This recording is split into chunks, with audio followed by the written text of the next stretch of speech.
मरने से पहले कर्ण ने भगवान श्री कृष्ण से पूछा, आखिर मेरा क्या दोष था? मेरे साथ सबने अन्याय किया, ऐसे में दुर्योधन ने ही मेरे और मित्रता का हाथ बढ़ाया। अगर मैंने उस मित्रता का पालन करते हुए कुरुक्षेत्र में दुर्योधन का साथ दिया तो क्या अन्याय किया? कर्ण के इन प्रश्नों के जो उत्तर श्री कृष्ण ने दिया था उसे सुनकर आप हैरान रह जाएंगे। लेकिन वीडियो में आगे बढ़ने से पहले इस चैनल को सब्सक्राइब जरूर करें और बेल आइकन दबाना मत भूलें। कुरुक्षेत्र में जब कर्ण के रथ का पहिया भूमि में धंस गया, जब अर्जुन कर्ण पर बाण चलाकर उन्हें मार डालने ही वाले थे, तब भगवान श्री कृष्ण ने समय को वही रोक दिया।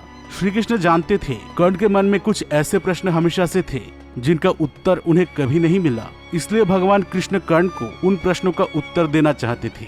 कर्ण ने श्री कृष्ण से पूछा, माधव, मेरे माता कुंती ने एक अवैध बच्चा पैदा किया और जन्म होते ही उसे नदी में बहा दिया। सूत अधिरथ और माता राधा ने ही मुझे अपने बेटे की तरह पाल पोस कर बड़ा किया। मेरे माँ ने एक अवैध बच्चा पैदा किया था, इसमें मेरा क्या दोष था? जब मैं थोड़ा बड़ा हुआ तब गुरु द्रोण के पास शिक्षा लेने के लिए गया। क्षत्रिय ना होने के कारण उन्होंने मुझे ब्रह्मास्त्र का शिक्षा नहीं दिया। तब मैं भगवान परशुराम के पास ब्राह्मण का वेश बनाकर शिक्षा लेने गया।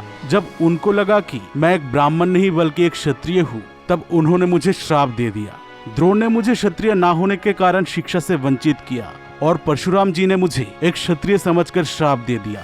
जब मैंने गलती से एक ब्राह्मण के गाय को मार डाला तो मुझे और एक श्राप मिल गया। जब द्रौपदी स्वयंवर में धनुष उठाकर मैं लक्ष्य भेद करने ही वाला था, तब द्रुपद पुत्री द्रौपदी ने मुझे अपमान करके कहा, मैं एक सूत पुत्र से विवाह नहीं करूंगी। यहाँ मेरे सामर्थ्यों को किसी ने नहीं देखा, मैं सूत पुत्र था, सिर्फ यही सबको दिखाई दिया। जब रंगभूमि में अर्जुन को सर्वश्रेष्ठ धनुर्धर घोषित किया गया, तब मैंने उसे चुनौती दिया, लेकिन तब भी सूत पुत्र होने के कारण सबने मुझे अपमान किया। तब दुर्योधन ने ही मेरे और मित्रता का हाथ बढ़ाया। मैं जीवन भर जिस सम्मान के लिए तरसता रहा, वो मुझे सिर्फ दुर्योधन ने ही दिया। ऐसे में मैंने उसका साथ दिया तो क्या गलत किया माधव? माधव, क्यों मेरे साथ ही हमेशा अन्याय हुआ? आज इस कुरुक्षेत्र में भगवान परशुराम के श्राप के कारण मैं अपने विद्या भूल चुका हूँ। ब्राह्मण के श्राप के कारण मेरे रथ का पहिया भूमि में धंस गया है। ऐसी स्थिति में अर्जुन छल से मेरा वध करना चाहता है। मैंने अपने जीवन में सिर्फ सर्वश्रेष्ठ धनुर्धर बनना चाहा। इस दुनिया को मैंने अपना सामर्थ्य का परिचय देना चाहा। इस समाज को मैंने सिर्फ यही साबित करना चाहा कि एक सूद भी इतिहास रच सकता है। लेकिन नियति ने मुझे कभी भी इसका मौका नहीं दिया।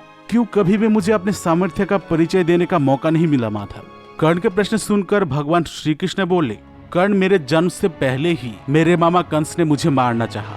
जन्म के बाद भी मुझे मारने की बहुत कोशिश की गई। एक क्षत्रिय होते हुए भी मुझे ग्वाला बनना पड़ा। तुम्हारा बचपन तो धनुष और बाण के साथ गुजरा, लेकिन मुझे गायों के साथ अपना बचपन बिताना पड़ा। तुम्हें तो बचपन में भगवान परशुराम से शिक्षा मिला, लेकिन मुझे बचपन में कोई शिक्षा तक नहीं मिला।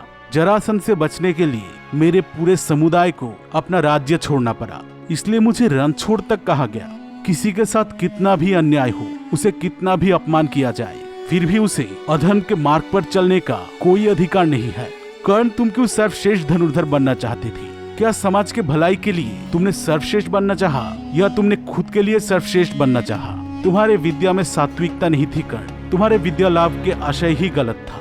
दोस्तों, कर्ण और श्री कृष्ण के बीच हुए ये बातचीत बिल्कुल भी सच नहीं है। महाभारत के ऊपर बना कुछ टीवी सीरियल्स में ये झूठी कहानी दिखाई गई है। अर्जुन के साथ युद्ध के समय श्री कृष्ण ने कभी भी समय को नहीं रोका था। टीवी सीरियल वालों ने श्री कृष्ण के साथ कर्ण की जो तुलना की है वो भी गलत है। श्री कृष्ण खुद परमात्मा थे, वो त्रिकालदर्शी थे, वो किसी भी मुश्किल हालात से निपटने की क्षमता रखते थे। लेकिन कर्ण एक साधारण इंसान थे, इसलिए श्री कृष्ण के साथ कर्ण की तुलना करना उचित नहीं है। सीरियल वालों के अनुसार कर्ण सर्वश्रेष्ठ धनुर्धर बनने के लिए विद्या प्राप्त किए थे, इसलिए उनके ज्ञान में सात्विकता नहीं थी। अगर कोई सर्वश्रेष्ठ बनना चाहता है तो उसमें गलत क्या है? जो खिलाड़ी ओलंपिक में जाकर गोल्ड मेडल जीतना चाहता है, क्या उनके विद्या में सात्विकता नहीं है? अर्जुन भी तो हमेशा से ही सर्वश्रेष्ठ धनुर्धर बनना चाहते थे और गुरु द्रोण भी अर्जुन को सर्वश्रेष्ठ धनुर्धर बनाना चाहते थे। क्या अर्जुन के विद्या में भी सात्विकता नहीं थी? महाभारत के ऊपर जो टीवी सीरियल्स बने हैं उन्हें आंखें मूंद कर विश्वास मत कीजिए। मनोरंजन के लिए सीरियल्स देखिए और अगर सच जानना है तो महाभारत पढ़िए।